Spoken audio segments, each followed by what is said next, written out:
Good afternoon, everyone. I'm coming to you from the Grafton TV studios at 296 Providence Road. And as you may be aware, it's election season. And I have a guest in the studio this afternoon. Her name is Jenn Paluzzi, and she is a candidate for the town clerk's position. Good afternoon and welcome. Good afternoon. I'm glad to be back here. Yeah, you used to be here a lot. I used to be here a lot. I was, I ran the, let's see, what should we call it? We should call it Greater Grafton, Grafton Times, the Daily Grafton, Grafton Daily Voice website, and Central Mass News. So yeah, I've been here and quite all the variations often. thereof. Yeah. Yes. So, why town clerk? Well, why not? Basically, what it came down to is, in the last decade, I've been laid off 3 times. The second time from the company I started, which was just weird, went out of business. And I got to thinking, okay, what can you do as a former journalist? I know the Freedom of Information Act. I know open records. I know, everything that has to do with an election. I know about campaign finance law. And I got to thinking about it, and I'm like, well, I'll apply for the assistant town clerk job, which was open. And then that got cut from the budget. So I looked at who was running for other offices and noticed the town clerk's job was open. And I said, well, the current town clerk hasn't been in there that long. I know I can do this job, so let's do it. Mm. So you woke up one day and thought that, or have you been thinking about elected office for quite some time? I was born in a family that was very into politics. When I was probably 3 or 4, I went door to door with my mother and my baby brother in a stroller to campaign for McGovern. It wasn't uncommon to come home and find out that there was a politician at the dinner table. I grew up holding campaign signs. My father ran for state rep. He was an attorney. So politics and me have always been very closely intertwined. And the joke in the family was, I could either be a politician or I could be a reporter. Those were really my only 2, job tracks. So I was a reporter. And when I decided not to be a reporter anymore, I thought very long and hard about what I wanted to do, and I applied to different places, and I did writing on my own, and I said, well, I want to do something for the town. Mm. I greatly enjoyed, the resume that you have on your desk. The part that I enjoyed the most was the part where I was in Grafton and, hanging out with people I knew and learning more about the town where I lived and giving back through being a reporter. Mm. I think that being a town clerk, you do have the option of not only taking all the public information, but also sharing the public information and explaining to people why they have to care about this stuff, which, of course, is my natural bent as a reporter. Mm. So your background as a reporter or working in journalism is pretty extensive. I mean, you've the Boston Herald, the Gardner News, the Enterprise Sun, and on and on and on and on, and then you end up, boom, Emmanuel College adjunct professor. Yes. And as we said before we rolled the tape, that's pretty cool to talk about that in public. What do you do? Well, I'm an adjunct professor. Yeah, I'm an editor at the Lowell Sun, and I also teach journalism in Boston at Emmanuel College. It was the best thing, and I owe it all to Lisa Kristoff-Bowen, who's a Grafton resident. I interviewed her when I was working for the Daily Voice, and Emmanuel had an emergency. They needed a new journalism professor about 2 weeks before term. So she contacted me and said, hey, we have this opening. Do you know anyone who might want to do it? And I'm like, well, I've always wanted to be a professor, but I don't have a master's degree. And she said, we are really in desperate need, so would you be willing to interview? So I did. He liked the department head liked me. So within 2 weeks, I made 2 syllabi for 2 different classes, and having never written them before, and prepared to become a teacher. And it was the best. It was the best experience of my life. Mm. How big is the class? The class ranged anywhere from 15 to 25 students. My most popular course was in digital journalism, and that one, I had a waiting list. I think I expanded that one to 27, which in retrospect was just so not a good idea because I had to I had to grade all this video and social media stuff, but it was a great thing to do. Mm. So can you tell us what that experience of walking into the classroom the first time and staring down all those students? Yeah, though this is, every time I take a job, it's usually, does this scare me a little bit? So, and if I get that feeling, it's a good thing. So I went into that class, and it's an 8 a.m. First class was 8 a.m. I go into my classroom, and I look around and I write my name on the whiteboard, and I'm like, oh my God! Look at all of these desks, look at all of these kids. What did I get myself into? And my equipment didn't work, so my PowerPoint didn't work, so I was just basically talking off the cuff. And the first class was great because they were all new to journalism. The second class had dealt with the previous professor, and some were not happy that he wasn't there. So it was a challenge, but I won them over. We had a great few years. I taught the women who ran the Hub which was the student online newspaper, libel law, which was very important. They didn't seem to grasp that. I taught them how to use social media and do different things, bring video into their website, do things to their website, and they were a nice, well-oiled machine by the time I left. Mm-hmm. So the first thing that popped into my mind was when you walked into the room, how many of them were doing this? None, because I got there before them. Pretty smart. Yeah, and the first thing on my syllabus was talking about the use of cell phones and laptops. I said laptops, it's perfectly fine if that's how you take notes. Your phones you can have out in class only when we're live tweeting, and I pretty much walked around the room. I found myself, I had this incredible energy. First thing in the morning, because I'd stopped at Starbucks on the way, and I'd get to class and I'd walk around the classroom, so they couldn't really look at social media or anything because they did not know where their crazy professor was going to end up in the room. Sometimes it'd be in the back, sometimes it'd be draped across the piano because one of my classes was also a music room. Yeah. And then you'd break into a Torch song. Yeah. No, but there was a couple times where I would go in and I had a I'd have a mix where I'd get myself pumped up to on the way, and I'd play music, and sometimes I'd dance in the classroom before students got there, and sometimes they'd catch me. So it was a running joke. Going. Yeah. Good for you. So I'd have kids come to class early just so they could catch me dancing. Yeah. So the topic of libel law. So before you brought it up, they must have been thinking it was kind of like the Wild West. Anything goes, or were they really shocked and surprised when? See, the thing is I went in there cold. I didn't have a textbook. I didn't have a syllabus. I have no idea what the prior professor was teaching, but it didn't seem to be anything along the lines of Sunshine Law or libel or why we do things this way. And in the intro class was the only time I really could, hit, the actual laws. So we talked about the First Amendment and what exactly it means and how it's open to interpretation and how, for example, if you comment on a website and your comment is removed, that is not a First Amendment infraction. That actually is completely legal, because if you are posting on someone else's property or someone else's website, they are allowed to remove it because while the impetus is to publish for government, it is not for private. So,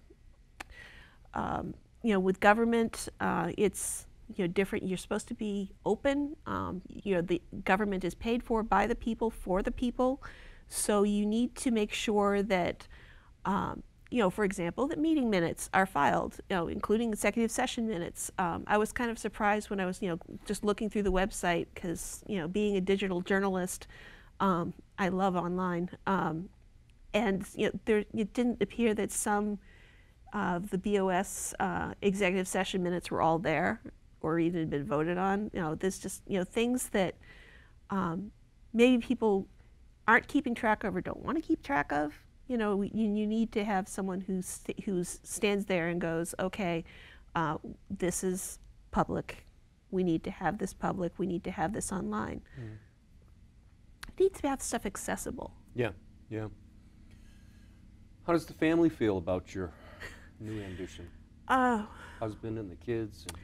Well, my husband is the most supportive person ever, in that, I come up with crazy ideas and he just kind of nods his head and, say, okay, do you think this is going to work? Okay, how do you think this is going to work? So, when I get laid off and I go, okay, I'm going to turn my blog into a paying news operation, he says, okay, if you think you can do that, let's do that. When I say, okay, I'm going to take a job in Lowell and commute, for 2 hours every day, he says, well, if that's what you want to do and that's what you think you need to do, go do that. And my kids grew up with a newsroom in their house. They are not surprised at anything I do because I try to always be completely honest with them, even if it means that I sometimes overshare with them. We went through the birds and the bees very, very quickly because they were afraid of what Mom was going to say next. All right, we'll just leave that one there. What kind of research does a candidate for the town clerk's position do? Well, I am lucky in that I'm from Bellingham originally. I grew up, just 20 minutes down 140. And, with my parents being involved in town politics, we were always friendly with the town clerk. So Kathy Harvey, who was Bellingham town clerk for years, was a good friend of the family. I volunteered in her office for a while when I was in high school. And then Anne, let me see if I can get my Bellingham out of this. Anne Odebashayan. She's probably not watching. So yeah, she's not watching. She is retiring this year after 11 years. In Bellingham, the town clerk's position has to run for re-election every year. And she's faced opposition all 11 years that she's been in office. Wow. Yeah. And she says the one thing that she is not going to miss is having to deal with campaign signs and the committee to re-elect stuff and just the whole uncertainty of not knowing about what her job was going to be. But I found it interesting when I went to pull papers. It appears that no one there's never seemed to have been an opposed election in Grafton for town clerk, which shocked me really because we just voted on that at town meeting about a year or so ago, and it was town meeting voted it down, but yet when I say, oh, I'm running for town clerk, they're like, but there's already someone in that office. It's like, well, it's an elected office. It should be an elected office. What's the point of having it elected if you just have a person stay in it all the time? Earn it. Yeah, it's interesting. It does raise an interesting debate because I can imagine that people on the other side of the argument would think that, well, how can you elect somebody who may come along and not know what the job entails? Oh, I've seen that too. Oh, yeah. As editor of the Neshoba Valley Voice at the Lowell Sun, I dealt with a lot of town clerks, and Shirley had some overturn. Pepperell, the town clerk abruptly quit, and they had to hire someone from out of town to come in and take over for a little while. There, Townsend, Townsend is crazy. There was constant uproar about the town clerk.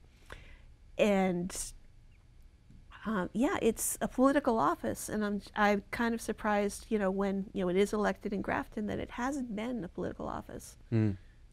So what's action item 1 for you? Action item 1 is figuring out what the computer system would like at Town Hall. No, action 1 is just going in and seeing how things work. Obviously, I'm going to need to become a justice of the peace. I'm going to need to become a what do you call it? The stamp thing. Notary? Notary. Thank you. I'm going to have to learn to remember the word notary, and just because people would think that means rubber stamping. Exactly. Yeah. Yes. Yeah, notary. So I'm going to have to become a notary public, and I think that you need to keep the doors open at the clerk's office. It's the first office in the building, so you should be able to look in and say, okay, I'm welcome here. People always stop in the clerk's office and say, okay, how do I find X, Y, Z? So public service is a big one. It's and what was funny is that when I started talking to people about running, they said, well, can you deal with being in the public eye? People are nasty to people in the municipal center, and I'm like, yeah. I wouldn't know anything about that, having to, answered a newsroom phone for 30 years of my life. You answer any phone at a newspaper, and you're going to get nasty. Oh, so nasty. Lowell was incredibly nasty. Yeah. And, going way back when I was in my 20s, I mean, I sat at Howie Carr's desk when he was gone for the day, and Howie's phone, my God, I got to talk to Whitey Bulger once. It was great. Really? So going back to your story about politicians sitting at the dinner table, who did you meet? Local politicians, people who ran for state rep. Once John Kerry was not at my house, but he was at my father. My father, when he ran for state rep, held a meet and greet for candidates, and John Kerry came when he was running for lieutenant governor. No kidding. Yeah, I had no idea who he was. He had JFK's initials. My brother got a picture taken with him, and when he ran for president, he dug out that picture and said, "Hey, look." Yeah. Yeah, it was just interesting. You would run into a lot of local politicians. My mom was a library trustee. The difference between my dad and my mother running for office is my father lost his primary by 136 votes against the incumbent. Mm-hmm. And the local paper ran a editorial about how every vote counts. My mother, on the other hand, running as library trustee, against no opposition, she always joked that she hoped that this year she would win against the blanks. Mm. Well said. Yeah. So this is not a political program. This is more of a get-to-know-you segment. So what I was planning to do was I'll point you in the direction of one of these cameras, whichever light turns on, and you look at it and tell about yourself for a couple of minutes and why you want the job. And all right. My name is Jennifer Paluzzi. You may know me as Jennifer Lord Paluzzi, since that was my byline when I wrote about Grafton about 5 years ago. I am a 14-year resident of Grafton, 15. We moved here in 2004 from Northborough. I was raised in Bellingham. I am trained in journalism. I came of age in the digital media age, so I know a heck of a lot about social media. I've learned and had to give up more computer programs that I know what to do with because they went obsolete. I'm used to working with challenges. I'm used to working and having to change course on the drop of a hat, since I've been dealing with breaking news a lot. I'm extremely calm under pressure. I actually, when all hell is breaking loose around me, I'm probably at my absolute calmest. I believe in public service, and I would like to continue the service I have already given to the town of Grafton by becoming its town clerk. so there you go. Election season is here as I open the program, and my guest this afternoon has been a candidate for the town clerk's office, and her name in the shortened version is Jenn Paluzzi. So thank you for coming in. Thank you.